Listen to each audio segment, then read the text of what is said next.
Have you ever had your family complain about that you spend too much time working and get home far too late, and have had your children be very, very sad because they don't or hardly see you because you're always working? Or have you found yourself working so hard that you didn't have any time to exercise right, or didn't really sleep simply because you had to work so much? How can we stop that? How can we make sure that we don't neglect any area of our life, but that we have a balanced life where neither our health nor our family or our relationships in general are neglected? Today I am going to show you 7 tips on how you can find more balance in your life. But before I get into the tips, let me note that you're never going to be in complete balance. Complete balance rarely exists, if at all. You're always going to be like swinging here and there every now and then. It's never going to be a straight line. You're always going to get a little further on this side or a little further on the other side.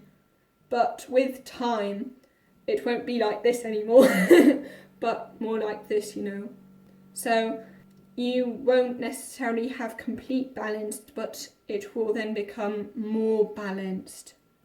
You're never going to have perfect harmony. There's so many different paradoxes in life. For example, you have to somehow accept yourself, but you also need to develop yourself, and it's impossible to entirely balance those two things. As well as it's very, very difficult to, for example, balance. The thing is not to find extreme balance and the extreme middle. The goal is to get as close to the middle, as close to balance as possible. Now that we've talked about that, let's get to our first tip, which would be that you can't really be very productive if you're not healthy. And you also need breaks to be really, really productive, because if you don't, then you'll burn out. You may be productive in the short term, but most certainly not in the long term. Notice that in order to be productive, you already need to do other things. You also need to take care of the other areas of your life. A study that shows just how important it is to take breaks for productivity is one of the largest studies on productivity ever done, which just showed that the most productive people had a 5-minute break after 55 minutes. And according to Andrew Huberman, a neuroscientist, he has found that the best performers, the highest performers, are those who are more capable of switching from full relaxation to full intensity. So you definitely need to take breaks if you want to be productive.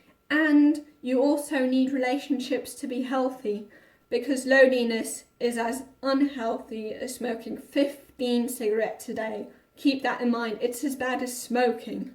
And you also need to be healthy in order to be productive, because you can only be productive if your brain is actually functioning properly. And so you need to keep your brain healthy if you want to be productive. By the way, I've made a video on brain health. If you'd like to watch that one, it's linked down in the description below. And there are lots and lots of studies that have found that after exercising, your brain is so much more capable, and that's why you'll also be so much more productive. It will be able to learn so much more if you exercise before your learning sessions. The second tip would be that you can simply combine certain tasks that belong to different areas. So for example, you can combine taking care of your health with your relationships. For example, you could go on a bike ride with your friends or your family, and that way you will also have more time in general and have to take care of your health and your friends' family separately. Which then brings me to the third tip of how you can create more balance in your life, which would be time management. Balance also involves making time for exercise and your relationships. So if you want to create more balance, you need to get good at time management. You need to plan beforehand when you're going to spend time with your family, so that you don't forget to spend time with those who you care about. The average American watches about 4 hours of TV. This activity doesn't benefit any area of your life. So instead of, doing kind of things that don't help you in any area of your life, you could use that time instead to spend time with your family or to exercise, and that will then also create more balance. And then the fourth tip is very similar, which would be that you want to protect your time. So what I mean by that is, before you make any other plans on what you need to do for work and so on, make sure that you first see where you can spend time with your family and where you can spend your time exercising or doing something for your health in general, and then protect that time and make sure that you are going to get that time during the week. The fifth tip would be to cut out distractions, because of course if you're spending time with your family and your friends and you're on your phone all the time, then you're kind of connecting with the people you like, but not necessarily really. Make sure that you then get quality time, because we don't have huge amounts of time. Everyone's got only 24 hours a day. Make sure that then in the time that you spend exercising or working or spending time with your family, that then this time you're not distracted, so that the time you put in counts more, let's say. The sixth tip would then be that you need to prioritize, and also you need to say no to certain things. According to Warren Buffett, the biggest difference between successful people and unsuccessful people is that successful people are more likely to say no. And then the seventh tip would be that you want to not only have goals for your work, but that you want to have goals for every single area of your life, that you want to have goals also for your relationships and also goals for your health. And I would recommend that, for example, each quarter you have 3 goals, and each one of them, and of those 3 goals, one should be work, of course, because we're talking about productivity here, but you also then want to have 1 goal for your health and 1 goal for your relationships, so that all areas of your life are covered. The reason why I want you to only set 3 goals is that, according to Jim Collins, if you have more than 3 priorities, you have none. So to make sure that you can actually focus and dial in on those goals, I would recommend that you only set 3 goals each quarter. Now, why exactly each quarter? So I bet you've already often heard that it takes 21 days until a goal sticks. That's actually false. They were looking at people who had just let themselves be operated on and how long it took these people to get used to their new faces. Getting used to how you look now isn't the same as getting used to a new habit.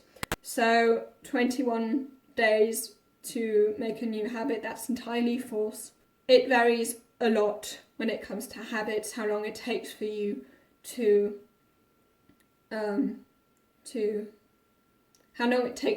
build a new habit. It can vary so much because, of course, the habit of simply drinking water first thing when you wake up is much, much easier to get used to than the habit of going to exercise every single day. That's, of course, much, much more difficult. And because these various habits are so different when it comes to how much effort you have to put in, you can't really say how long it takes, but on average, it's 66 days. Even though you can't really say 66 days because it really varies a lot, it's just an average. And there are also psychologists that say that it takes 13 weeks, which would then of course be a little more than 66 days. 13 weeks would then be this quarter, just to be on the safe side, also because we know that for more difficult habits it definitely takes longer than 66 days. I would simply go for each quarter. So let's quickly sum up the 7 tips for creating more balance in your life. So the first would be noticing that you need relationships to be healthier, that you need health to be more productive, and that you need breaks in general to be more productive. And then the second tip would be to combine certain tasks. The third tip would then be to get better at time management. The fourth one would be to protect your time beforehand. The fifth one, to cut out distractions. Then you also want to make sure you get good at prioritizing and saying no to things that aren't as important to you. And then the 7th and the last tip, that you want to make sure that you have 3 goals, and one of these for each area of your life. So health, relationships and work. So as you've already noticed in this video, a lot of creating balance in your life comes from being good at time management. If you want to become better at time management, you can watch this video here.